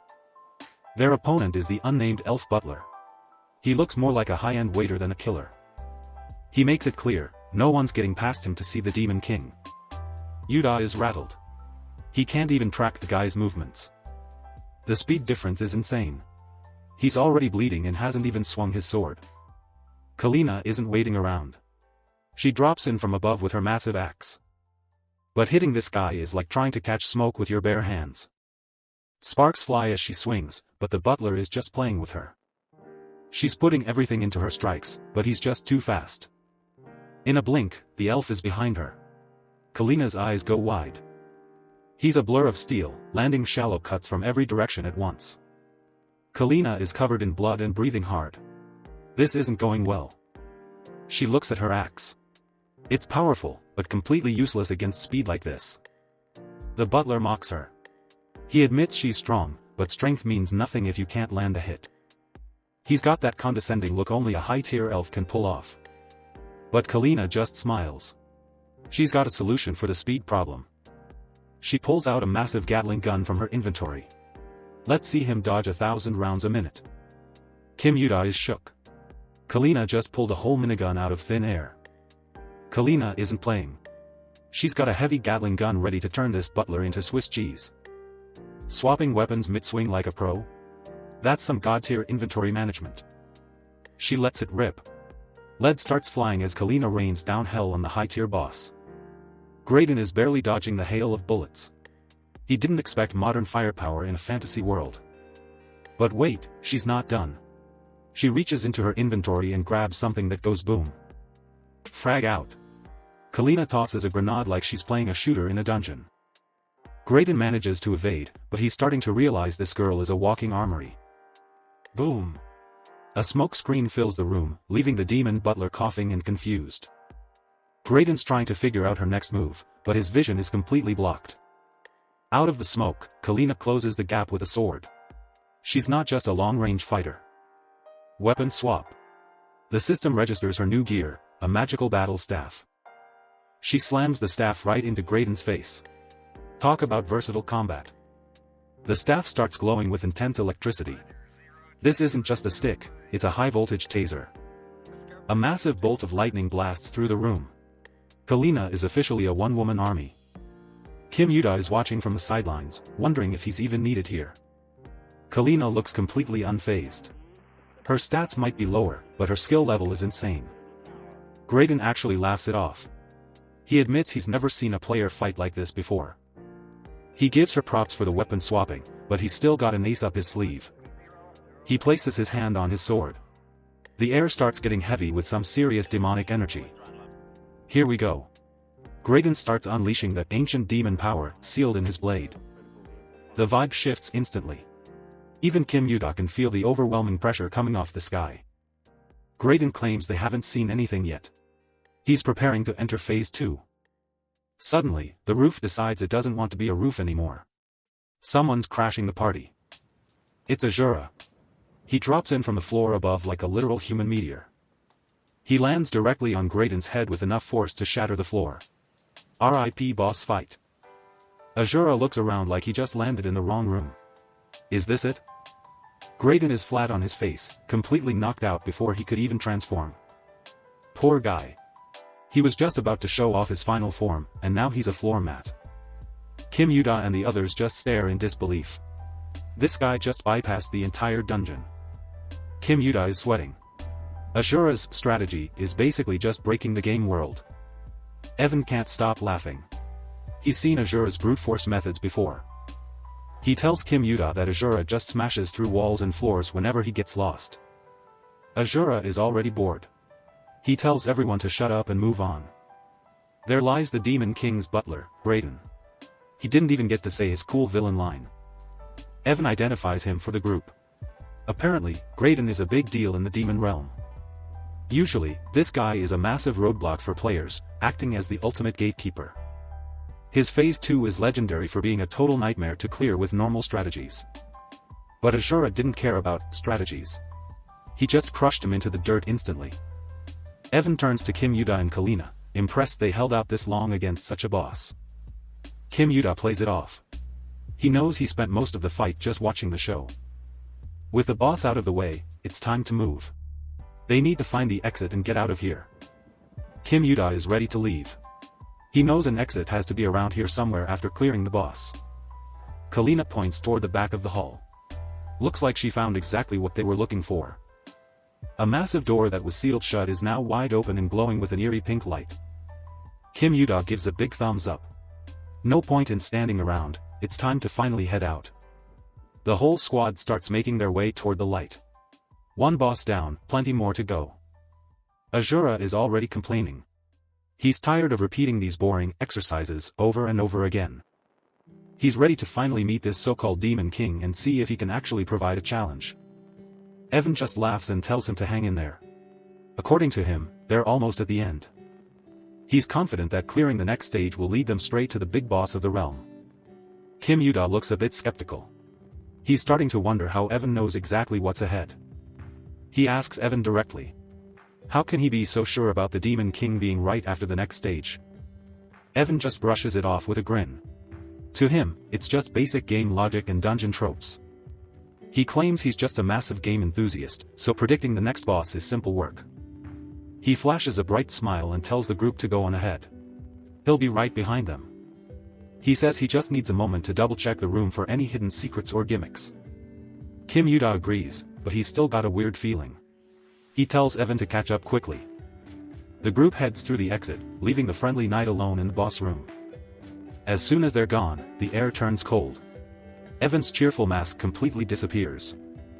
He looks down at Graydon with a chilling smirk. The hero isn't as nice as he pretended to be.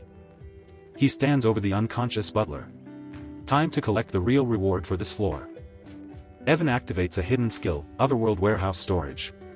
A dark purple light envelopes Graydon. The butler's body is warped away. He isn't being killed, he's being harvested for something bigger.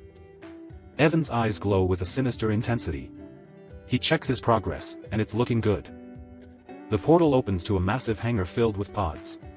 Inside every single one, a copy of Graydon. He calls out the Demon King, Belzer. If this is all he's got, he's going to need to put in way more effort.